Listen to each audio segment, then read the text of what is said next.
तो उन्होंने फिर आर्मी ऑर्डर अपना एक चेंज किया 2010 में कि 6 डायोप्टर तक का स्फेरिकल जिसका रहेगा वो अपना तो 450 माइक्रोन से ज़्यादा होना चाहिए। पुतली की तरह गए और उन्होंने नापा थिकनेस, अगर देखा कि 450 से कम है, परंतु वो करा तो लेगा पर उनको आर्मी या एयरफोर्स नेवी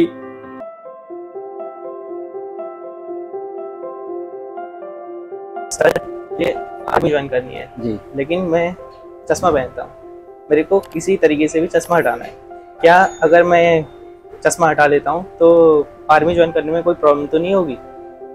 आप चश्मा नज़र का पहनते हैं? हाँ। आर्मी ज्वाइन करने के लिए चश्मा हटाने के लिए कई 2 विधियां हैं मुख्य रूप से। एक तो लेजर विधि है और दूसरा कॉन्टैक्ट लेंस है। ठीक है, तो लेजर विधि से किस तरह से चश्मा हटाया जाता है और हटाने के बाद में आर्मी ज्वाइन करने में कोई प्रॉब्लम आएगी या नहीं आएगी, इसके बारे में हम विस्तार से चर्चा करेंगे doctor major Pradeep Kumar sir से। तो आइए बात करते हैं doctor major Pradeep Kumar sir से।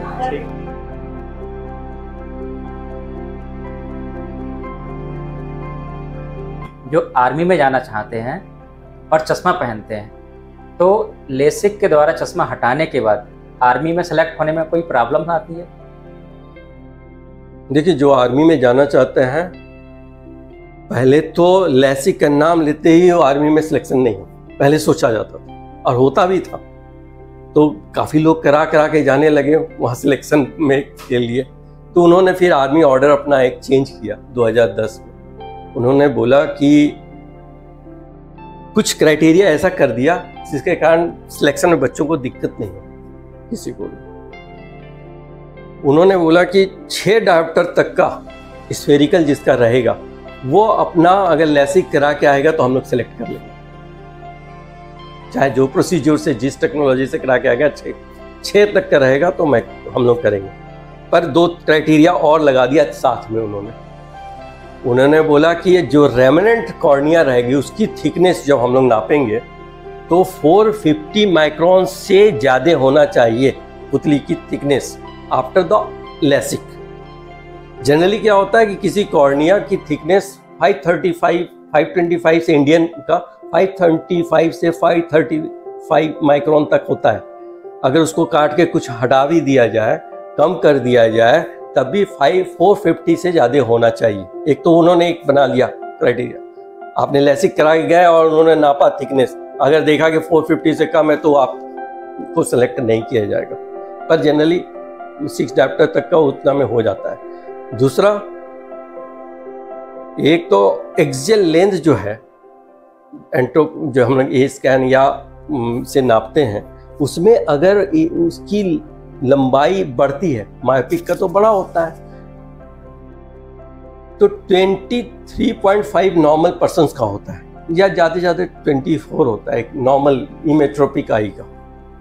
अगर ये 23.5 की जगह पर 24.5 तक 25.5 तक भी है ना, तब भी सिलेक्ट कर लेगा आदमी। पर उससे ज़्यादा रहेगा तो सिलेक्शन में दिक्कत आएगी, उसको नहीं सिलेक्ट किया जाएगा। इसके अलावा उन्होंने 3-4 पॉइंट और रखा कि अगर आईसीएल कोई करा के आ गया, एक आईसीएल भी होता है।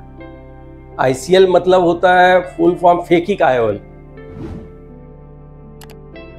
उसमें क्या किया जाता है, इम्प्लांटेबल कॉलेमर लेंस, मतलब उसको एक पतला सा लेंस आता है जो हमारे नेचुरल लेंस के ऊपर रख दिया जाता है और उससे करेक्शन हो जाती है। तो जिस आदमी का थिकनेस बहुत कम हो कॉर्निया का, या ड्राइनेस बहुत ज़्यादा हो, बहुत नंबर अधिक हो, 15, 16, 17 माइनस में हो, उसका भी करेक्शन इससे आईसीएल से हो जाता है।